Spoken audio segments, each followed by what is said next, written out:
Hola chicos, vamos a ver. Vamos a ver el tema de las fuerzas. Hemos visto cuatro tipos de fuerzas diferentes. Hemos visto la fuerza gravitatoria, las fuerzas elásticas de los muelles. Las fuerzas gravitatorias, perdón, son las fuerzas que ejercen la Tierra de atracción con el resto de elementos, de satélites, de cuerpos. Las fuerzas elásticas, que son las fuerzas de los muelles. También hemos visto las fuerza eléctrica, que son las fuerzas que se ejercen entre diferentes cargas, y hemos visto las fuerzas como tales en diagramas de bloque. Entonces, para ver los primeros ejercicios de tipo de fuerza gravitatoria, pues yo te pongo un ejercicio que dice, te preguntan cuál es la fuerza que ejerce la Tierra sobre un satélite. El satélite tiene una masa de 100 kilos, y entonces yo desafortunadamente he tenido que hacer todo esto muchas veces, a ver si esta es la definitiva, es la quinta. Vale, pues te pongo ahí cuál es la fórmula de la fuerza gravitatoria. Te digo que es G, que es la constante, y vamos a empezar a ver cosas. Vamos a ver, lo primero que tenemos que saber es que la Tierra tiene tanta masa alrededor del satélite que por eso incluimos ahí en su denominador el radio de la Tierra al cuadrado. R es radio, ¿vale? Y nosotros en clase hemos dicho, puede ser R o puede ser D. Vamos a dejar D para las cargas, D para las distancias en las cargas y R para el resto.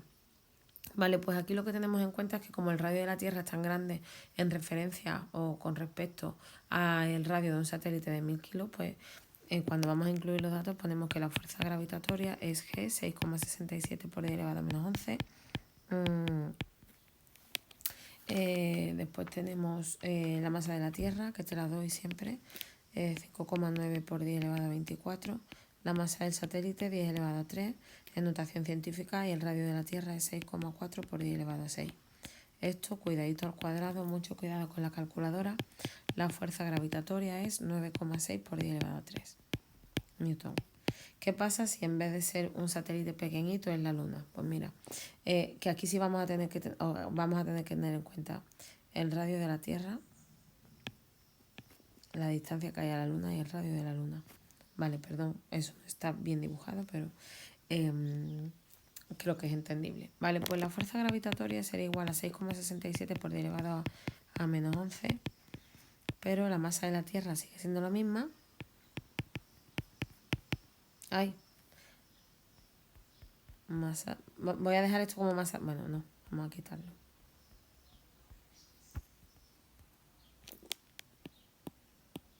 Vale, la masa de la Tierra es 5,9 por 10 elevado a 24. La masa de la Luna es 7,35 por 10 elevado a 22. Y ahora la distancia, me ha dicho que la distancia que hay entre la Tierra y la Luna, vamos a suponer que es 3,8 por 10 elevado a 5 kilómetros. Pero yo lo tengo que poner en metros. 3,8 por 10 elevado a 8 metros, unidades del sistema internacional. Y a mí eso me da que la fuerza gravitatoria, la fuerza con que la Tierra atrae a la Luna, es esto. Fíjate la gran diferencia con la del satélite, ¿vale? Fuerza elástica.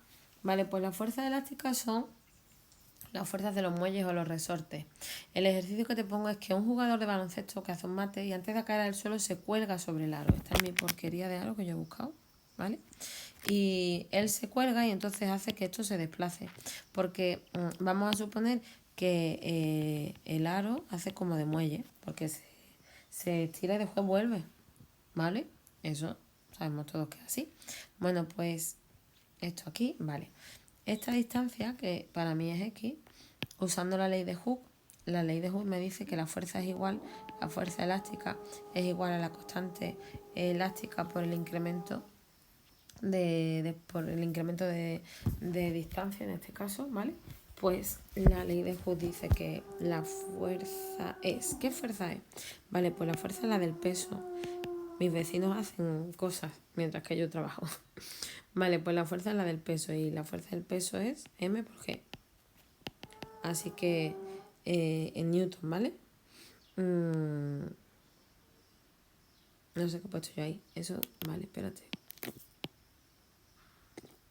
Esta es la fuerza. ¿Vale? La fuerza. La fuerza es la del peso. Y el peso es M por G.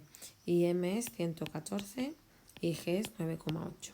¿Vale? Y esa es la fuerza que yo voy a poner aquí. Así que eso mal contado es 1140 newton. La constante eléctrica es lo que me piden. No, ¿me la piden? Sí. O sea que esto no es X, esto es 13 centímetros. Se desplaza 13 centímetros hacia abajo. Lee bien el problema antes de hacerlo, ¿vale? Y esto yo lo tengo que poner aquí en metros. Así que la constante a mí me da 8.593,8. Y estos son newton por metro. Vale, lo tengo. Ahora me dice, oye, otro ejercicio. Tengo un muelle, que lo he pintado ahí. Pero si le cuelgo una fuerza de 24 newton hacia abajo, se alarga a 20 centímetros. ¿Cuál es la constante del muelle? Ponemos la ley de juego otra vez. La fuerza eléctrica es igual esta a la constante por el incremento. Las fuerzas son 20 newton. La constante es lo que me pide. Y esto es 0,2, ¿vale? En metros. Y la constante me da 120 newton por metro. Pero ¿y si en lugar de eso me piden el alargamiento? O sea, es decir, me dicen, oye, mira, ahora no voy a poner una cosa, no voy a aplicarle una fuerza al muelle de 24 newton. Ahora le voy a aplicar una fuerza al muelle de 60 newton. ¿Y cuánto es lo que se alarga ahora? ¿Cuánto se alarga ahora? Seguimos usando la ley de Hooke, pero ahora en la fuerza tenemos que poner 60. La constante yo ya sé que es 120 porque la constante del muelle sigue teniendo la misma constante siempre. El muelle de mi ejercicio siempre tiene la misma constante en mi ejercicio. A menos que me digan otra cosa, siempre será su misma constante. No significa que todos los muelles tengan la misma constante, ¿vale? Y vamos a calcular cuánto se desplaza. Y si yo calculo cuánto se desplaza, 120 está multiplicando, pasa dividiendo. Esto da 0,5 metros. Vale. Cargas eléctricas. Pues me dicen, ¿cuál es la fuerza eléctrica de dos cargas que están situadas en el vacío a una distancia de 20 centímetros? Vale, pues yo te he dibujado aquí mi carga 1, mi carga 2, mis 20 centímetros. Dice que una carga tiene 3 microcoulombios y la otra menos 4 microcoulombios. Pues aquí ponemos que la fuerza eléctrica es K, me la dan, es en el vacío. Dependerá si es en el vacío o en el agua o lo que sea, pero yo te lo digo. En el enunciado siempre lo dicen. La carga es 3 microcoulombios. 3 por 10 elevado a menos 6. Hay que ponerlo en coulombios, unidades del sistema internacional. Por menos 4 por 10 elevado a menos 6, unidades del sistema internacional, los coulombios. Y la distancia que hay entre ellas, 20 centímetros. 0,2 metros al cuadrado, unidades del sistema internacional. A mí eso me da, y a ti también, que lo hicimos en clase menos 2,7 newton. Pues esa es su fuerza eléctrica. Significa que se atraen, por eso es negativo, con menos 2,7 newton. Bloque. Los ejercicios más importantes que vamos a ver. Vamos a ver si a un bloque que parte del reposo con 100 kilos se le aplica una fuerza, que te la he pintado yo y dibujada, de 200 newton horizontal y en paralelo al suelo, te preguntan, ¿cuál es la fuerza de rozamiento?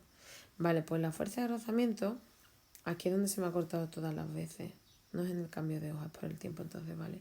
La fuerza de rozamiento es, vamos a verlo, fuerzas que tiene este bloque. Este bloque tiene, lo pintamos aquí, en el eje X, la fuerza de 200 newton. Fuerza que hace que se mueva. Si se desplaza hacia la derecha, aparece una fuerza a la izquierda. Fuerza de rozamiento, o sea que va hacia la izquierda, contraria siempre al movimiento. También tiene fuerzas en el eje Y. Tiene un peso hacia abajo y una normal. Por el hecho de estar apoyado se provoca una fuerza normal hacia arriba. Así que en el eje X, ¿qué fuerzas tiene? Bueno, no lo he dicho, perdón. ¿Qué fuerza vamos a usar? La ley de Newton, que es suma de todas las fuerzas en masa por aceleración. Tengo en el eje X y tengo en el eje Y. En el eje Y este elemento se mueve. ¿Es que flota o se hunde? No. Si no se mueve no hay aceleración. Así que la suma de todas las fuerzas en el eje Y es 0. Eso significaría que la normal es igual al peso, porque peso menos normal es igual a 0. Así que el peso es la normal. ¿Me hace falta para algo? Para nada en este ejercicio. Me vengo a esta. ¿Por qué me vengo a esta? Porque me están pidiendo la fuerza de rozamiento. Vamos a poner qué fuerzas hay en el eje X. Está la fuerza de 200 newton menos la fuerza de rozamiento, es negativa porque es contraria al movimiento, es igual a la masa por la aceleración. Me han dicho que la velocidad es constante. Si la velocidad es constante, la aceleración es cero. Así que en este ejercicio y en este apartado, la fuerza es igual a la fuerza de rozamiento. Porque si la fuerza de rozamiento está restando, pasa al otro lado sumando. Así que la fuerza de rozamiento es 200 newton. Vale, siguiente apartado. ¿Cuál es la fuerza de rozamiento si tiene 5 metros, aceleración 5 metros? Pues no han cambiado. No ha cambiado el esquema. La fuerza menos la fuerza de rozamiento es igual a la masa por la aceleración. Lo que pasa es que la aceleración ahora no es 0, es 5. Así que aquí yo voy a poner 100, que es la masa, voy a poner 5, que es la aceleración, la fuerza es 200 y calculo la fuerza de rozamiento, que será 200, esto pasa restando y esto pasa sumando. Así que me sale que la fuerza de rozamiento es menos 300 newton. Claro, negativa porque es contraria al movimiento. Y si me preguntan, ¿y qué espacio recorre durante los 10 segundos que tiene esa aceleración? Pues tenemos que el espacio es igual al espacio inicial más la velocidad inicial por tiempo más un medio de t cuadrado. Como hemos dicho que el cuerpo parte del reposo, su velocidad inicial es 0. Su espacio final será su espacio inicial, que parte de 0, es igual a un medio de la aceleración 5 por el tiempo al cuadrado. Y el tiempo es 10 segundos al cuadrado. Luego esto es 10 al cuadrado de 100, entre 2 es 50, 250 metros. Si está a 10 segundos con esa aceleración, se mueve 250 metros. Espero que te sirva.